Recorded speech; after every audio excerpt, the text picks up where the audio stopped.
What's going on, guys? It's Nick here, back with another video. Today we have the biggest bust in every round, and I'm actually only going to do rounds 1 through 12. I mean, 13 plus, you shouldn't care even a little bit about who's likely to bust. You're shooting for pure upside at that point, and realistically, you're probably going to miss on most of those players, but just as much upside as possible. We'll go through 1 through 12 in this one because I don't think it's even worth talking about who's likely to bust in the 16th round. Every single player is probably not going to be that great. But I'll go through rounds 1 through 12. We'll assume a 12-team league, so that's what I'm going to use for the cutoffs to like ADP. And then we're going to have FFPC data for the ADPs just because FFPC are like paid redraft leagues. But FFPC is 1.5 for tight end, so it's tight end premium. You get 1.5 points for every tight end reception. So we'll use Underdog for tight ends. So every other position going to be FFPC, ADP, tight end going to use Underdog. I always use Underdog for positional ADP since it's the most accurate. But for today, we're using overall ADPs, and I don't really want to use Underdog because it's best ball. And there's a little bit of strategy involved there to where like wide receivers get pushed up a little bit more than usual. There's more like stacking. And so I wanted to stick with FFPC for everything else. So let's get things started off. Round 1, most likely to bust, Najee Harris. So when I was thinking about the first round, everyone's obviously a stud. There's a reason all these dudes are going in the first round. They're all incredible. They could all be like number 1 at their position. But I was thinking about who could end up seeing either less volume than people think or worse volume, like less efficient, just like maybe some targets turn into more carries, which are, less valuable in fantasy. And I think that Harris kind of stood out amongst everyone else. They've already said that they want to limit his snaps, not necessarily his touches, but you can't get a touch when you're not on the field. And so even if you were planning on giving him the same number of touches, take him off the field, he can't get a dump off that was going to go to him, even if the play wasn't, scripted to go there. It just limits the upside. If you're not out there every single play like he was last year, it's just going to hurt your upside. Also, he got a ton of dump offs last season, 74 receptions. Like I would say, there's no good metric for this, but I would say like 50 of them were just when Big Ben, realized that he couldn't throw more than 3 yards downfield, and so he dumped it to Harris.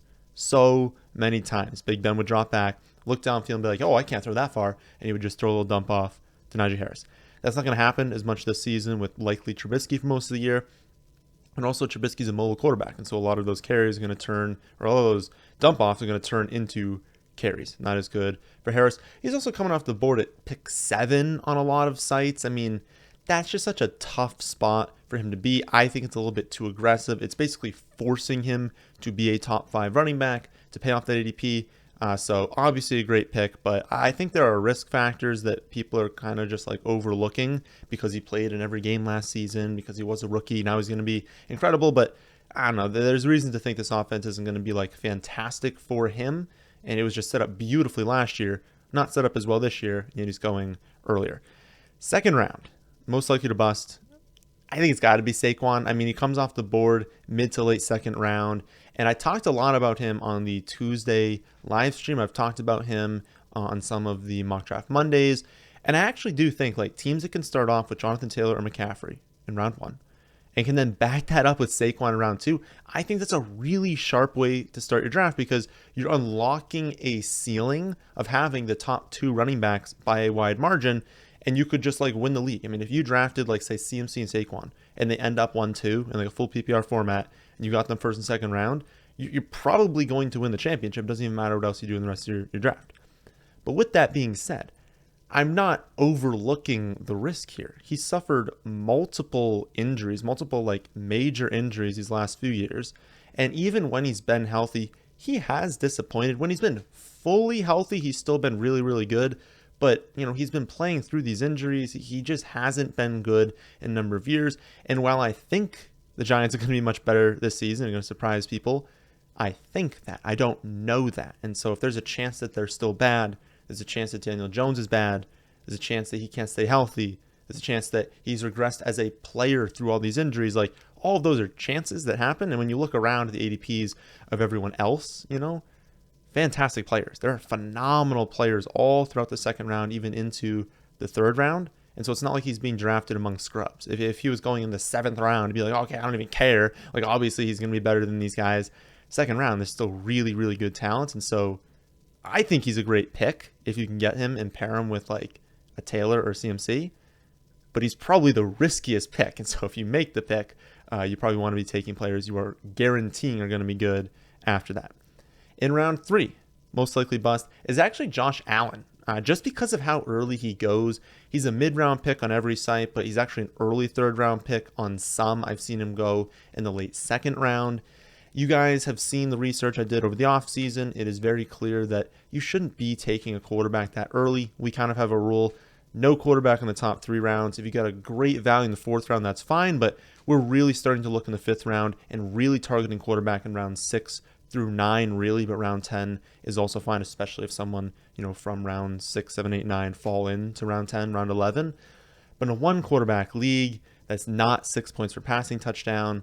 I mean, Allen needs like an MVP season just to pay off that price tag. And I think he can. I think he's one of the favorites to be the MVP.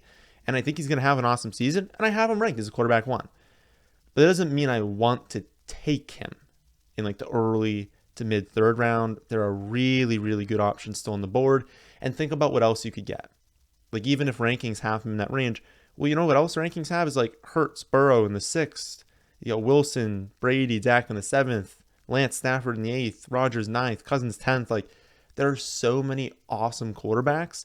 And with all those options, like, if you lock in Josh Allen, what if Dak falls multiple rounds and you get him like the 10th? Well, now you can't get that, and you can't get crazy value. And so I just think because of where he's going, he's most likely to bust comparatively to what you could have been doing. 4th round, most likely to bust, Darren Waller. I think that he's going to be fine with Adams coming to town. But it's another situation where I think that, but I don't know that. And there's certainly a possibility that Devonta Adams, as the best wide receiver in the NFL, just commands a target share that we weren't expecting. A massive target share. And if I think that they just paid Hunter Renfrow a ton of money and they want to use him because he's a really good football player, so you've got Adams, you've got Renfrow, you've got the running backs. I know it's a pass-heavy offense. I know that Carr's an underrated quarterback, but it really caps the upside of Waller, and you're taking him in that range because of the upside, because of the weekly upside in particular, because he has a ceiling of like, 12 for 150 and 2, and you can just win. If your tight end does that and you're going up against like Jonnu Smith, who has like 2 for 20 and a carry for 1 yard, like, you have such a positional advantage. And I think that if like we kind of think about those weeks, he's going to have fewer games where he goes off. And if you look at his game logs where he has fewer than 8 targets, he has very few like really good games. And so he's a guy that needs that really high volume to hit his ceiling. And if I don't think he gets that high volume as often, we might see a scenario where he like returns more of like mid-round tight end value.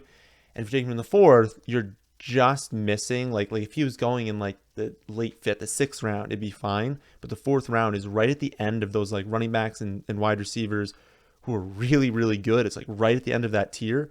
And so you just miss out on getting that player to take Waller, and it's not great. So I think there's definitely a chance that he busts if he's not seeing these really, really high-end target weeks. And it's also because the opportunity cost, if you don't get those players, those running backs, those wide receivers in that tier. 5th round, most likely player to bust, J.K. Dobbins. We haven't seen him. We haven't seen him since his ACL injury. And while I think he's going to be out there in week 1, I think that's how things are trending. And I do think he's going to bounce back.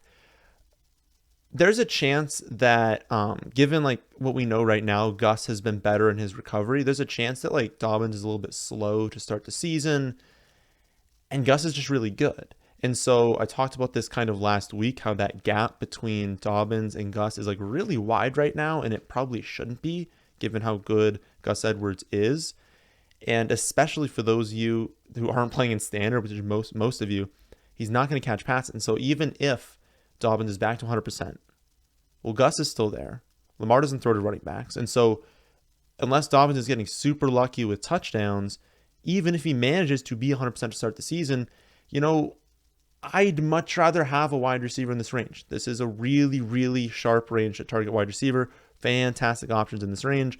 take a running back here. Like, I'd rather just have running back figured out, not have to take Dobbins, because there might be some really good weeks from him from like a football perspective where he has like 15 for 75. But if he doesn't catch a pass and he doesn't score, that's 7.5 points. And you can probably find that somewhere else. And so he's going to be really touchdown dependent. And there still is that chance that, if he's slower to recover than Gus Edwards is, to kind of ease him in. And in the 5th round, I'm getting a running back that's kind of getting eased into the offense that isn't a pass catching back. I don't know. I don't really like that all that much. I think that has a decent chance of busting. 6th round. How about Juju? Surprised me, actually, making the video. I didn't think going into it that I was ever going to talk about Juju here. But look at the offense. Kelsey's the top target. MVS is the deep threat, deep specialist. Hardman's like the backup deep specialist, kind of rotated into special plays. Sky Moore is a really, really good prospect that they took really early in the draft. And then there's Juju, who they gave, a tiny contract to. They barely are paying him anything. And I think his ADP kind of assumes that he's getting a lot of the underneath work, that he's going to be a consistent target for Mahomes, which could happen, but is certainly not a lock to happen.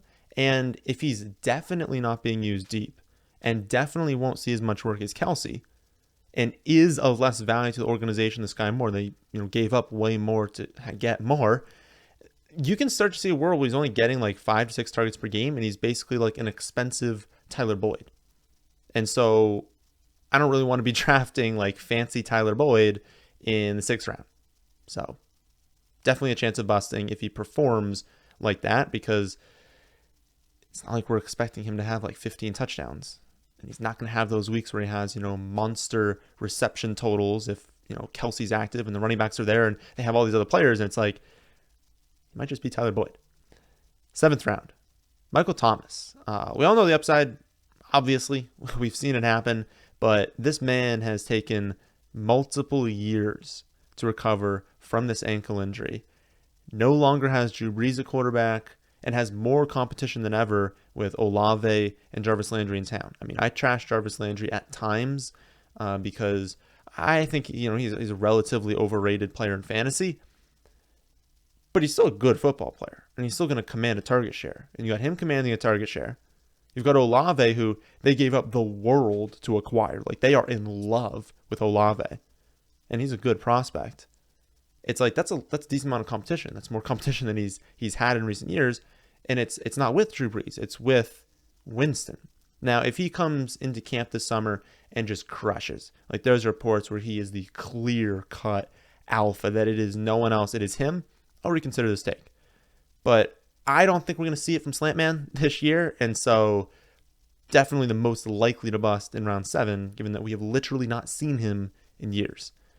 Round 8, most likely player to bust, Cordero Patterson. I just can't get on board with Patterson this season. Last year, he had a career year, but it was also the first year of his career with over 85 touches. And even last season, he only had 6 games with double-digit carries, 6 games with more than 3 receptions. It was the 11 touchdowns that really gave him value, which is incredibly unlikely to repeat, especially since they reduced his role as a running back last season, late in the year. They said that they want to use him less as a running back this season. And the fact that he's 31 years old now, there are way better picks than Patterson in round 8, because unless you think they go back to featuring him, which would be weird to feature a 31-year-old running back when you have a rookie running back, a new rookie wide receiver, a young tight end. Like, they want to develop this team. What are you doing using Patterson? It's just too early for him in 8. I don't see him paying off his ADP. I think it's a very strong possibility that he completely busts this season. For round 9, most likely player to bust was between Burks and Rashad Penny, but I'm going to go with Penny because while I think that Burks could disappoint his ADP, in terms of being a true bust, like, the Titans would have to be horrible, right? Because behind Woods, they have very little talent. And so even if he's not as good as we think he can be, he has to do something, or else the Titans have just like no chance offensively. With Penny, it's pretty easy to see him busting. I mean, it's Rashad Penny, right? He did nothing over the first 3 years of his career, couldn't manage to stay healthy. And there's like, oh, last year he broke out, but it's like he literally played 5 healthy games last season. They just happened to come at the end of the season. Now Russell Wilson is gone. We just saw like 20 minutes before I hit record on this that Baker is signing with the Panthers. So Baker's not coming to Seattle. They're probably, I mean, best case scenario at this point is probably Jimmy Garoppolo, who I don't know is going to be healthy to start the season. That might not happen. Like, they really might be having Drew Lock or Geno Smith as their quarterback. And if they are projected to be the lowest volume offense, lowest scoring offense, most predictable offense, even if Penny can magically stay healthy this season, it's an awful situation. And he's got an incredible rookie behind him in Ken Walker, who they're probably going to give a lot of touches to. It just leaves a lot of paths open to busting. Round 10, most likely to bust, Chase Claypool. Having Trubisky as your quarterback should probably be as much of an explanation as you guys need, but I'll go further and say that, like, he's clearly behind Deontay.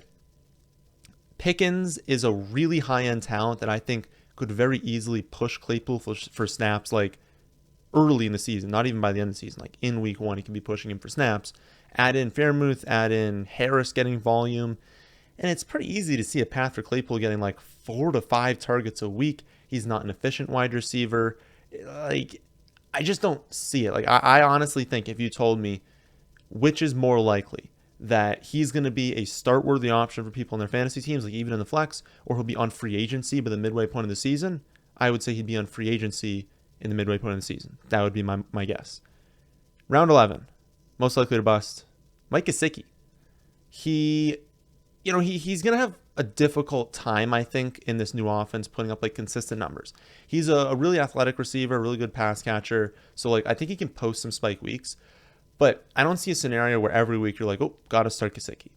Hill, Waddle, they're going to command massive target shares in this offense. They're going to be featured on the ground. They're going to be featured in the screen game, deep downfield, short passing game. They're just going to be used a ton. Then you've got the running backs who they'll also use, Chase Edmonds a ton in the screen game, in the short passing game, but also they'll use the running backs on the ground, obviously, the running backs. And so that leaves you with Gesicki, and it's like you can't really expect him to have a very high target share. And the offense it's going to ask a lot of tight ends in the blocking aspect. And if I don't really think they're going to split Gesicki out wide, because that was why you liked him last year, was they used him as a legitimate wide receiver at times. Like, they were just splitting him out wide, and they were saying, hey, you're a wide receiver right now, and we're playing you at tight end in fantasy. I don't think that happens much this year, given like the talent they brought in. So he kind of has to just play tight end. And it's like they're going to ask tight ends to block, and he thinks of blocking. So it's like, it's just not a good situation for Gesicki. And if he wasn't producing that well before, like, he was fine, but he wasn't doing that great. He never really broke out. I don't see how, like, changing the offense to, like, centralized around the running back and, like, using Tyreek Hill and Waddle and, like, very schemed looks, I don't see how that possibly is going to help Gesicki. So he's another player where I could see him on free agency in a ton of leagues pretty early in the season. Final round, we'll go over today. Round 12, most likely a player to bust. Unfortunately, Jameson Williams, which pains me to say because I love him as a player, but they've been incredibly clear that they're going to take it slow with him. They're willing to wait as long as it takes. If he needs another 3 weeks, 4 weeks, 5 weeks, they're going to be like, okay, we're not rushing you back. It's totally fine. Make 100% sure that you're 100% before we're putting you out there. And so we have a rookie who I don't think is going to see the field until like week 7 at least, going around 12. And I've seen him go like way earlier than that at times. I just don't think that people realize how cautious they're going to be with him, and the fact that, you'll likely have better opportunities this season to acquire him. If you really like him, well, don't draft him. Wait until it's week 3, week 4, week 5. He's still not being activated. The bye is coming up in week 6. The person who has him has 2 hurt running backs, a wide receiver on bye. They're trying to figure everything out, trade for him. Or wait for that team to be forced to drop him because they can't keep waiting on him all season. And they see, Motor St. Brown's doing well and Swift's doing well. And they're like, oh, I don't think he's going to do anything. So it's like, love the player, but I really think there's going to be a different time where his stock is way down, and you can acquire him then. And even if that doesn't happen, you're going to miss him probably for a few games. And then even when he comes back, he's still a rookie. He's not going to just go out there and just crush it in fantasy the first second he steps onto the field. And we're not going to trust him in fantasy the first second he steps onto the field. Still very likely that we can't trust him until like the double-digit weeks. And that's a long time to draft someone in the 12th round and keep him on the bench. So again, love the player. But in the 12th round, he's probably the most likely to bust this season. So that'll do for this one. Please remember that this is not a fade list, but rather a list of players that have a high chance of busting. You can still draft players who have a high chance of busting. You're just taking a risk for a high potential reward at times. Some of these guys don't really have that high potential reward. If you want to see more takes on players I want to draft, I want to avoid, you can see my exact projections for everyone at my website, thefantasyfootballadvice.com. I'll be back tomorrow with the biggest risers and fallers by ADP over this last week. So we'll be able to see, how this Baker Mayfield trade is impacting things, not only for the Browns. I don't think it's going to change for the Browns, but mainly for the Panthers. How are people moving ADP? And then back Monday for another episode of Mock Draft Monday. That, my friends, is the end of this one. Hope you all did enjoy. If you did, how about hitting the like button? And how about subscribing to the channel if you're new here? Thanks for watching.